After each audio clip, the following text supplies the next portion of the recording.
pressure ni kubwa sasa kwa viongozi wa Yanga na taarifa za uhakika kwamba Pedro amekalia kutikavu. Unadhani ni wakati mwafaka kuachana na Pedro?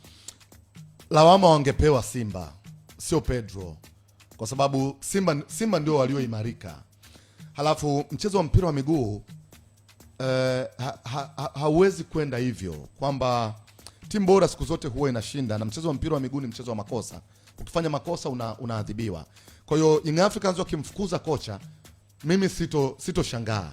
Ndio utamaduni wetu ule wa ajabu ambao tuko nao. Asiyekubali kushindwa sio mshindani, na hiki kitakuwa kinafanyika baadhi ya watu tu kushindwa kuwajibika, na siku zote sisi mnyonge, mpira wetu always mnyonge ni mwalimu. Kwa hiyo unadhani ukimfukuza mwalimu ndio unakuwa umetibu tatizo. Kutazama Yanga wanavyocheza, wanaongoza ligi, performance yao pia kwenye michuano ya muungano, bado sidhani kama kuna sababu ya msingi ya kuweza kumuondoa mwalimu kwa sababu tu ya kupoteza kikombe. Mwalimu analalamikia muda mrefu.